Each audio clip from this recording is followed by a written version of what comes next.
तो आदाब, नमस्कार, गुड इवनिंग, सत श्री अकाल। एक बार फिर आप तमाम लोगों का स्वागत है क्राइम तक की कहानी के इस एपिसोड में। उम्मीद है पूरी फैमिली अच्छी होगी, अपना और अपनों का ख्याल रख रही होगी।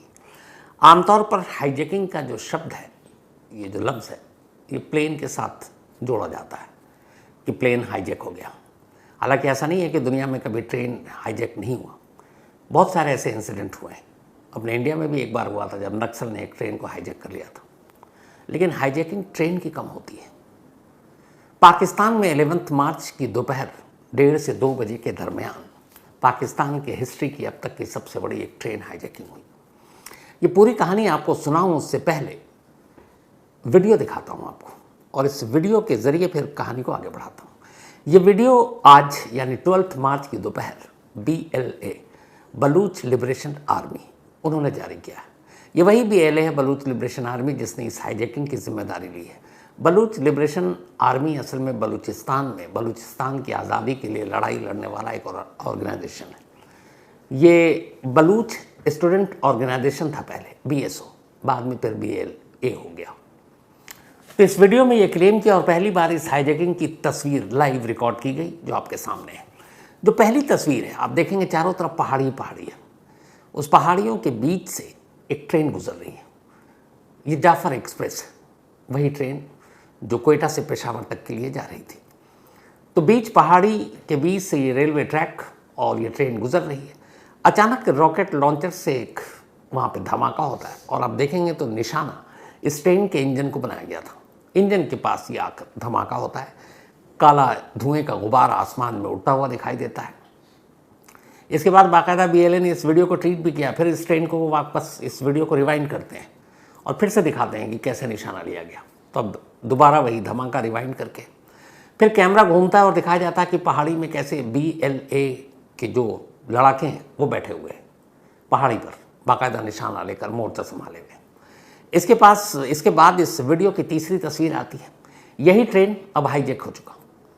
हाईजैक होने के बाद ट्रेन के अंदर बैठे तमाम मुसाफिर बाहर हैं। इन मुसाफिरों को 3 अलग अलग ग्रुप में बिठाया गया, आप देखेंगे ध्यान से तो, और तीनों ग्रुप में अलग अलग BLA के जो लोग हैं वो उनको गन पॉइंट पर लेकर खड़े हैं। और जो रिपोर्ट आई है वो ये कि इन तीनों ग्रुप के साथ साथ BLA के सुसाइड बॉम्बर भी हैं। यानी वो सुसाइड बॉम्बर जो ज़रूरत पड़ने पर ख़ुद को उड़ाकर इन सबको भी मारते हैं। तो बाकायदा उन्होंने एक्सप्लोसिव वेस्ट पहना हुआ है, मतलब बारूद की जैकेट। और हर ग्रुप के जो बंधक हैं जो उनके साथ इनके सुसाइड बॉम्बर भी हैं। और इन सुसाइड बॉम्बर को खड़ा करने का एक मकसद ये भी है कि अगर पाकिस्तानी आर्मी या पाकिस्तानी सिक्योरिटी फोर्सेस कोई ऑपरेशन करती है तो फिर वो इन बंधकों को कवच और ढाल बनाकर वो बता सकते हैं कि हम सुसाइड बॉम्बर हैं, हम इन्हें उड़ा देंगे। और इन बंधकों में लगभग एक रिपोर्ट के मुताबिक इस ट्रेन में अराउंड 200 पाकिस्तानी सिक्योरिटी के ऑफिशियल भी सवार थे, जिसमें पाकिस्तानी मिलिट्री, पाकिस्तानी खुफिया एजेंसी ISI, पुलिस, इन सारे लोगों के जो ड्यूटी पे वर्किंग हैं वो लोग भी सवार थे। तो ज़्यादातर बंधक जो बनाए गए हैं वो यही लोग हैं, यानी पाकिस्तानी फोर्सेस से जुड़े हुए लोग हैं। तो ये 3 तस्वीर बलूच लिबरेशन आर्मी ने जारी किया और उन्होंने दिखाया। तो ये तस्वीर इस ट्रेन हाईजैकिंग के बाद की पहली तस्वीर, पहली वीडियो थी। अब पूरी कहानी कुछ यूँ है कि 11 मार्च यानी कि कल मंगलवार का दिन था। जाफर एक्सप्रेस पाकिस्तान में एक बहुत मशहूर, जैसे अपने देश में ना राजधानी एक्सप्रेस और बाकी, तो जाफर एक्सप्रेस वहाँ कई बार सुर्खियों में रहा। उसकी वजह है कि 2024 में भी जाफर एक्सप्रेस पर एक बार बम से हमला किया गया था, जिसमें 28 लोग मारे गए थे। और जाफर एक्सप्रेस बदनाम या कुख्यात कहें तो क्यों हो, उसकी वजह ये है कि इसका रूट बहुत लंबा और ये वो उस बलूचिस्तान तक पहुँचती है, खैबर पख्तून जो कोयटा, जो बड़ा डिस्टर्ब रहता है। तो 39 अप जाफर एक्सप्रेस, इसे 11 मार्च यानी कि ट्यूसडे को सुबह 9 बजे कोयटा से रवाना होना था, कोयटा रेलवे स्टेशन से। और 36.5 घंटे का सफ़र तय करने के बाद इसे कोयटा से निकलकर फिर पेशावर पहुंचना था, Peshawar cantt railway station. Quetta से इसकी रवानगी सुबह 9 बजे तय थी। इस ट्रेन के लिए जो रिजर्वेशन था, इस पूरी जर्नी में कोयटा टू पेशावर 44 स्टेशन ऐसे थे जहां इस ट्रेन को रुकनी थी। 44 स्टेशन थे। तो 44 स्टेशन, 1600 किलोमीटर का सफ़र कोयटा टू पेशावर, और लगभग 750 लोगों ने इस ट्रेन में रिजर्वेशन करा रखा था। 750 लोगों ने रिजर्वेशन करा रखा था। 750 लोग एक साथ नहीं, अलग अलग शहरों से बैठते। लेकिन क्वेटा से 450 पैसेंजर इस ट्रेन में सवार हुए, जिनमें से 200 पाकिस्तानी फोर्सेस के ऑफिशियल थे और 250 आम मुसाफिर, उसमें औरतें, बच्चे, बुजुर्ग। तो सुबह 9 बजे ये ट्रेन क्वेटा से चली। क्वेटा से चलने के बाद अब ये धीरे धीरे आगे बढ़ रही है। 1 घंटे या 1.5 घंटे के बाद इसका पहला स्टॉपेज था। फिर ये जब आगे बढ़ती गई तो इसके बाद लगभग दोपहर के 1:30 बजे थे जब ये ट्रेन अब क्वेटा से 173 किलोमीटर आगे निकल चुकी थी।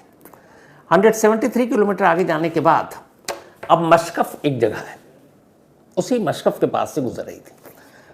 अच्छा, ये जो पूरी जर्नी है इस ट्रेन में, बीच में नेशनल हाईवे भी पड़ता है पाकिस्तान का, और उस नेशनल हाईवे की खासियत यह है कि रेलवे ट्रैक के साथ साथ वो सड़क चलती है। जैसे अपने देश में आपने देखा होगा बहुत सारे हाईवे, सड़क और रेलवे ट्रैक दोनों एक साथ हैं।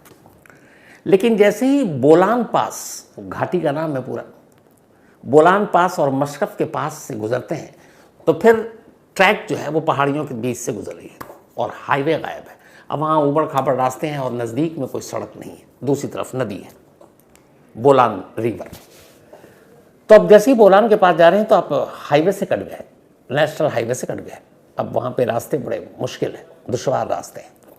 तो ये ट्रेन अब मशकफ के पास एक टनल से गुजरती है, टनल नंबर 8।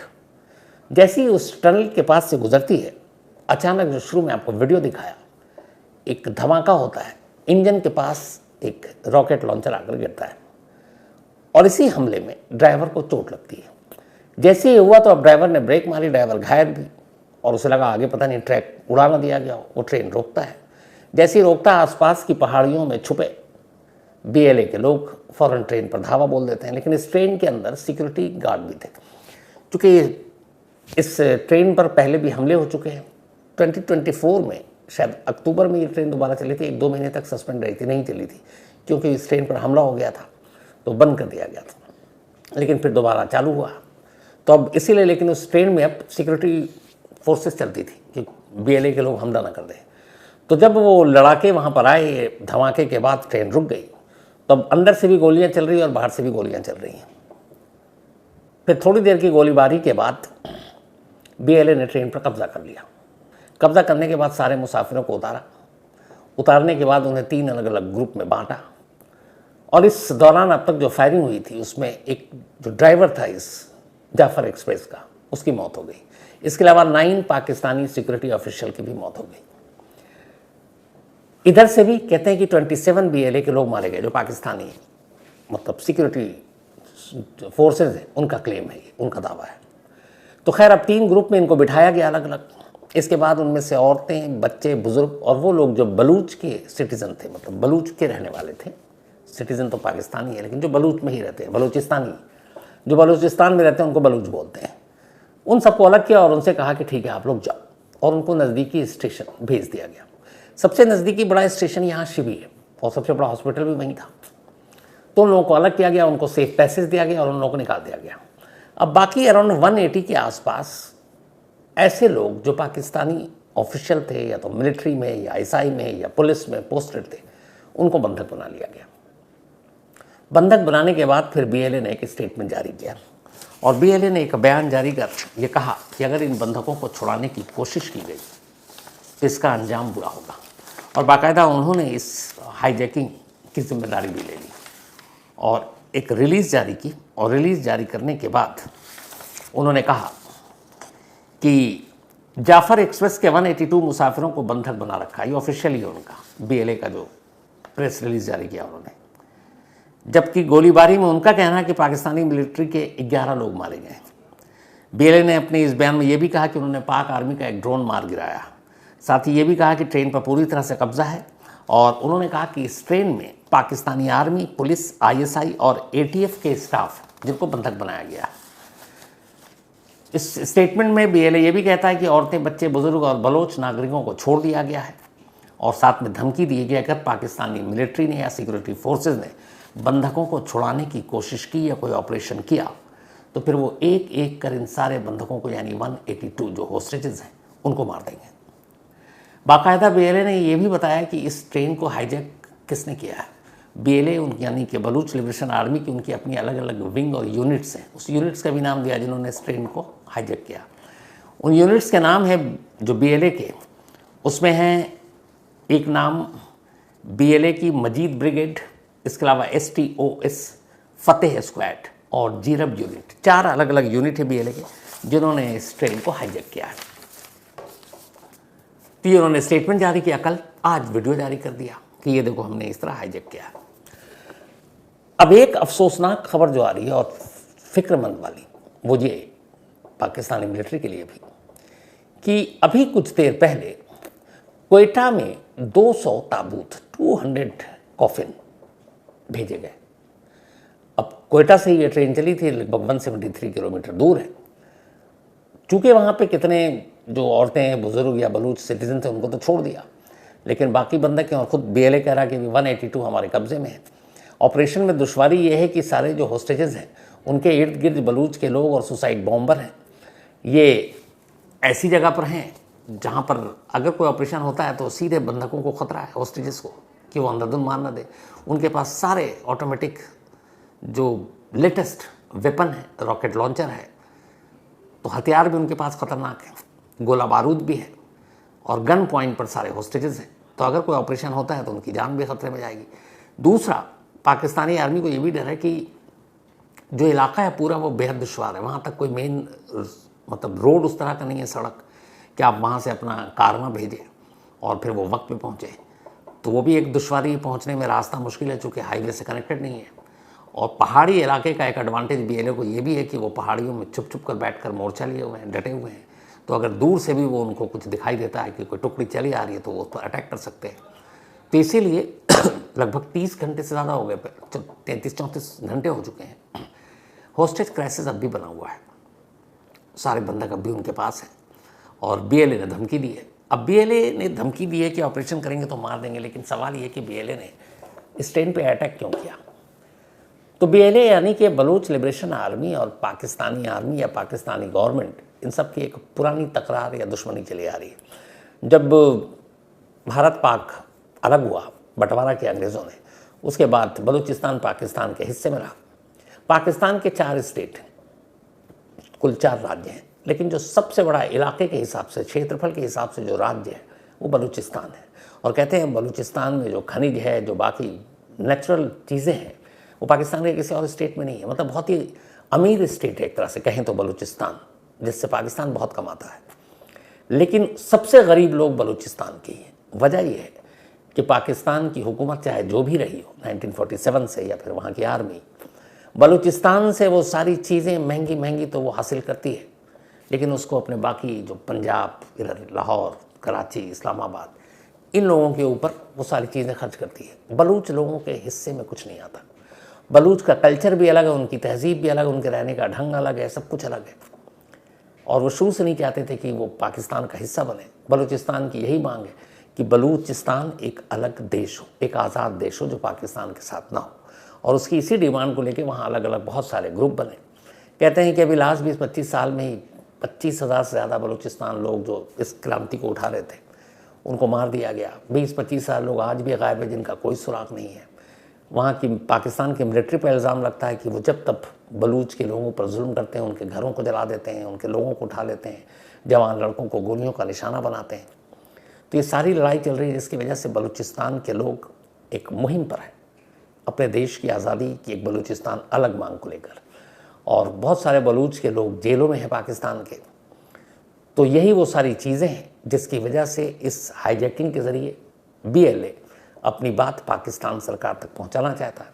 हो सकता है कुछ समझौता या कुछ अपनी मांगे भी मनवानी हो तो उसके ज़रिए कि इस बंधकों की रिहाई के बदले में क्या किया जाए। लेकिन कुल मिलाकर हालात ये हैं कि 32-33 घंटे हो चुके हैं।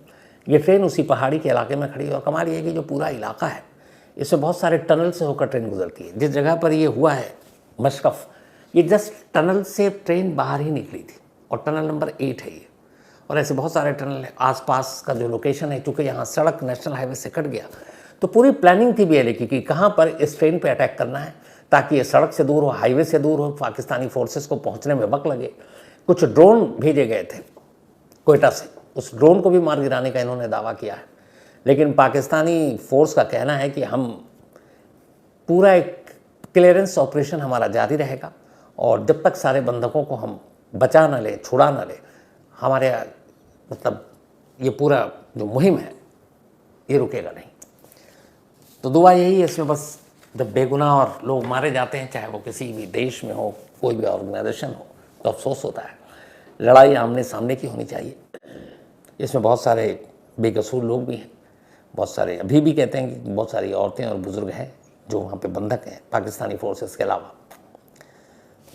तो देखिए सब कुछ अच्छा हो, ऑपरेशन ख़त्म हो, और जो बलूच के साथ हो रहा वो भी बंद हो।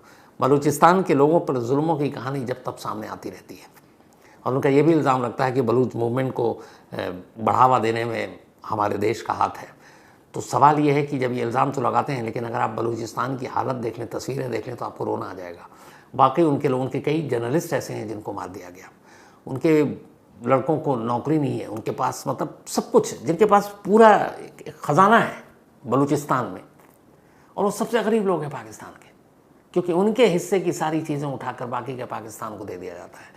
तो कोई भी हो वो लड़ाई तो लड़ेगा। तो बलूचिस्तान अपने हक़ की आवाज़, अपने हक़ की लड़ाई लड़ रहे हैं, और यही वजह है कि इस तरह के बहुत सारे ऑर्गेनाइजेशन हैं। हालांकि BLA को पाकिस्तान ने, अमेरिका ने और कुछ देशों ने टेररिस्ट ग्रुप डिक्लेयर कर रखा है, लेकिन भारत ने नहीं किया है। आप अगर वर्ल्ड पॉलिटिक्स इंटरनेशनल इसको उठाकर देखेंगे तो बहुत सारे हैं, जैसे आप इजराइल में ही चले जाइए, या आप हमास को ले लीजिए, या फिर आप जो बाकी ऑर्गेनाइजेशन हैं, कई देशों ने कर रखा है, लेकिन इंडिया ने नहीं कर रखा है, जो अपना इजराइल का अभी है। तो अलग अलग पॉलिटिक्स, अलग अलग इंटरेस्ट होता है। तो यही वजह है, पाकिस्तान तो मानता है, लेकिन हम लोग BLA को एक टेररिस्ट ग्रुप नहीं मानते, बल्कि बहुत सारे देश नहीं मानते हैं कि ये आज़ादी के लिए लड़ाई लड़े। तो खैर जो भी हो, मसला जल्दी हल हो, यही दुआ है। तो इस कहानी में आज इतना ही, लेकिन कहानी ख़त्म करूँ उससे पहले वही अपना सिलसिला। आज सुप्रतिम बनर्जी, अपने सीनियर वरिष्ठ साथी, सहयोगी, सुप्रतिम मुझसे ही बहुत सीनियर है मीडिया में, जर्नलिज्म में, इसलिए मैं उनकी बड़ी रिस्पेक्ट करता हूँ। हालांकि वो सुनते हैं तो भड़क जाएंगे फिर, और उम्र में भी बहुत बड़े हैं मुझसे वो, बट मैं उनको बड़ा भाई बोलता नहीं हूँ, क्योंकि वो नाराज़ हो जाते हैं।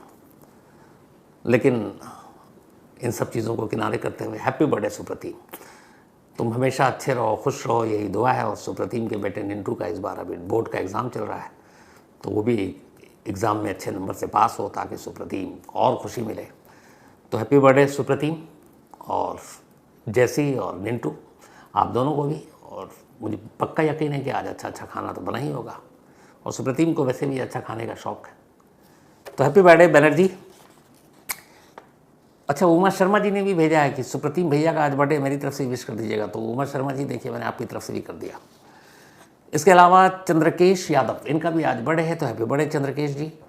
एंड जागर जेना, और साथ ही पतली भाई या पाटली भाई, जो भी नाम हो, दोनों में से आप एक्सेप्ट कर लीजिएगा, पर मुझे लगता है पाटली भाई होंगे। एक बाटली भाई भी नाम सुना था मैंने, कोई नहीं है। चंद्रकेश भाई, हैप्पी बर्थडे आपको, आप पाटली और बाटली के चक्कर को छोड़िए। सुरेश कुमार, इनका भी आज जन्मदिन, हैप्पी बर्थडे सुरेश जी। और ये भेजा है उत्तर प्रधान लोरीश एंड उत्कल प्रधान ने। साथ ही डॉक्टर आकांक्षा शिवहरे, इनका भी आज बर्थडे है, तो happy birthday doctor Akanksha ji. और ये भेजा है doctor Priyansh and doctor Girish ji ने। साथ ही आज जयश्री तायडे एंड कमलाकर तायडे, इन दोनों की एनिवर्सरी है। तो जयश्री जी एंड कमलाकर जी, आप दोनों की एनिवर्सरी की बहुत बहुत मुबारक, बधाई। और इसके साथ ही कहानी में आज इतना ही। अब आपसे मुलाकात होगी कल रात 9 बजे किसी नई कहानी के साथ। तब तक अपना और अपनों का ख्याल रखिएगा। Thank you very much.